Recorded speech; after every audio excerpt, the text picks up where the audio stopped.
as always, we got our homegirl, AB, also known as Legally Hype. It's time to believe the hype. What up, sis? What it do? Good morning. Well, yo, let's come straight out the gate, man, and talk about, America's most beloved, locked up abroad individual, Brittney Griner.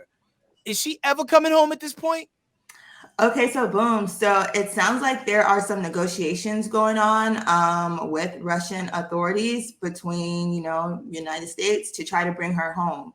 So what we know right now is that they are trying to negotiate for or to trade Brittney Griner and Jeremy Wheeler who's a former Marine in the United States for the Russian hitman that's over here. I think he was sentenced to like 25 years over here. Brittney is facing 10 years. I think Jeremy Wheeler got 16 years. So time-wise, it's an even exchange. Okay.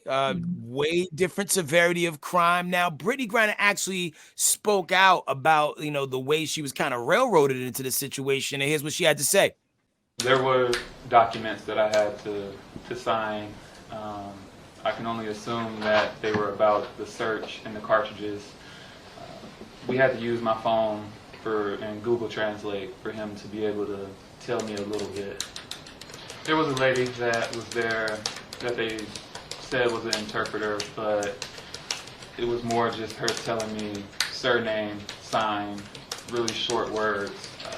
She didn't explain the content of the paper. Like, I didn't know exactly what I was signing.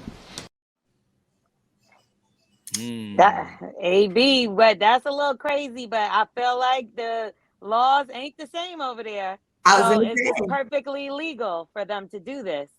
Yeah, I was gonna say the laws are different in Russia than they are here in the States, and they don't. A lot of different countries don't really succumb to the fact that you only speak English. They're like, that's not our problem. You over here, you need to know our language. And another thing, even in America, ignorance of the law is not an excuse for a crime. So, yeah, it's really unfortunate when you're put in those positions. It's very easy to get locked up, especially in Moscow. They do not play when it comes to cannabis. They do not play. So, it's just unfortunate, but hey, we do the same thing here in America sometimes. How many times have you not read somebody their rights, or how many times it makes you appreciate the Miranda rights that we have here, because not every country is doing that. Sometimes they locking you up and execute you in the same day. Exactly. And how likely do you think it is that they're even going to come to some sort of an agreement? Because we know that Vladimir is not the easiest person to deal with, and I know that they're not supposed to be discussing any kind of attacks or anything when they do talk about the prisoner swap. But do you think that he would be willing to let this go? Okay, so boom, it depends. It depends on what mood he's in, because honestly, he has the final say, right? So their court systems don't move the same as they do here in America, right? He has a lot of power over there. And, we got beef with Big Bank P right now. He is not too happy with America. And so, and he has the right to negotiate. So I'm pretty sure this is not the end all be all, right? You have to think in negotiations, it goes both ways. So one party brings what they want to the table and the other party can counter that. So we're hoping, right, that it's as easy as here, you can have your mans and give us our two. But Big Bang P, he playing hardball, so we never know. All right, we'll see how this plays out. Well, it looks like today's show is brought to you by the letter R, and that R is for racism. More and more videos are coming out from Sesame Place with children of color being treated unfairly by people playing characters in their daily shows. Okay, so boom. I'm about sick of Sesame at this place. So there is a $25 million lawsuit on its way, because apparently Sesame Place has not done this to 1, 2, 3, 4, but 25 to 30 kids of color. And so now they are being sued. There's a family in Baltimore that is suing them, saying that they experienced the same type of discrimination and racism, and whatever law firm this family contacted, they ready for the smoke. So His attorneys say Quentin Burns contacted their firm after seeing the now viral video where a New York mother alleges her black daughter and niece were passed over in favor of white children in the crowd during a Sesame Place parade. Burns says his daughter Kennedy was devastated when a similar interaction happened to her during the recent visit on Father's Day. Just looking at her face, it makes me want to cry every time I see it. Lawyers are seeking compensatory and punitive damages. And that's Now, AB, because we've seen this video, and it seems like we've seen this a lot of times. And of course, we do see the track record of it happening to Black kids. Now, if they do have a video, we talked about this last week, and there are other videos where they're bypassing white kids. Will that still affect this? Will that affect this trial in any case? Still, now that they have like a bit more proof, a bit more people, is that going to help it at all? Okay, so boom. So it's going to depend, right? It depends on what kind of trial we get if we go to trial, right? So will you have a jury trial or will you have a bench trial? If you have a jury trial, it's going to depend on the jury makeup and what they think about the evidence that's presented. Like I said before, discrimination lawsuits are really, really hard to prove because not only do you have to prove that you are part of a protected class, but you have to prove that the discrimination that you received was because you are a part of this protected class. So again, if they do have a video that a white kid or, a kid that's unmelanated, that's what we'll say, was being, had received the same treatment, then that could sway a jury one way or another. Like, well, is this really discrimination, right? But at this point, there are way too many videos, right? If you have 25 videos and one of them is a white kid, like you just accidentally missed that kid. And then look at the timeline, right?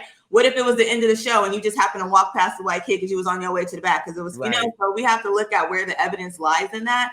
But Sesame, y'all been discriminating against people, so. The cast of Yo Gabba Gabba would have never. Ever. Bring back Gullah Gullah. You know what? You silly. But what about, okay, so this is a $25 million lawsuit. Obviously, we know there's other kids out there. Does that mean everybody's going to get $25 million? Or is this a class suit? Or should they join together? Okay, so boom, right now it's just the Burns family, which, hey, cousin, hey, if y'all get some money, hey. But I thought you knew them. Look, hey, my last name is Burns too. But I was gonna say is that it's right now it's not a class action lawsuit, right? You have to have, well, actually they have enough people for a class, because I think the minimum for a class is 25 people. So if all 25 of y'all get in on this, there could be a class action lawsuit if a judge certifies the class, right? And I would want my money if I could get some. So if it's enough of y'all better try to join forces and do what you do, because you have a much better chance of Sesame being like, let's just go ahead and negotiate a settlement than actually going to a trial. Right. Because Sesame, we done already seen the videos and we already feel some type of way. So if you go to trial, it's not gonna look too good for Sesame Park. So just Elmo walked past me too. It was the Times Square one that he kind of looked like the crackhead. Yeah, I don't think it was the same Elmo. That was a variant. How do you know? How do you know? Prove that. That's true. You have to prove you're not the same Elmo. We don't know what Elmo do when he get off the clock. Hey, if he was on the clock, then he was out of pocket. Well, from one group of ops to the next op, Steve Bannon, part of Trump's homeboys, his partners in crime, literally, look like he about to do some time.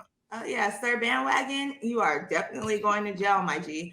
Okay, so boom. So Steve Bannon was found guilty of 2 charges. One of them was refusing to appear to a deposition, and I think the other one was refusing to produce documents that Congress asked him for, specifically the January 6th committee.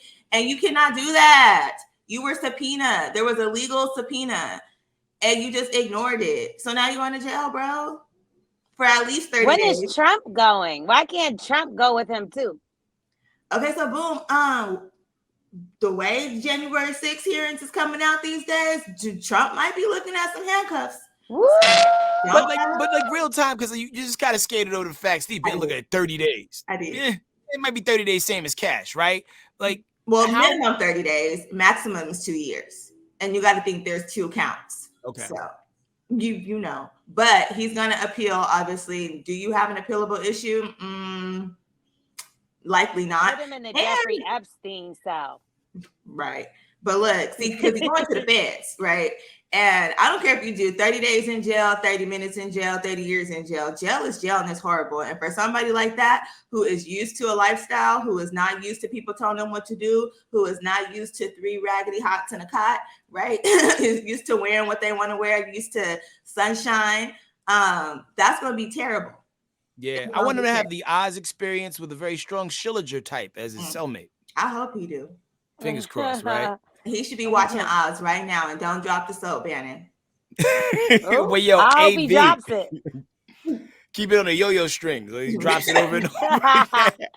Well, yo, AB, appreciate you as always. If people want to follow you on the gram, because, yo, you be giving up the goods all week, where can they go? You know, I am legally hype on all social media platforms, YouTube, Instagram, TikTok, Twitter. Follow me. Okay, so boom. We there. Ta-da. One time for Legally Hype. Thanks, love. Woo! Thank you. We are the Morning Hustle.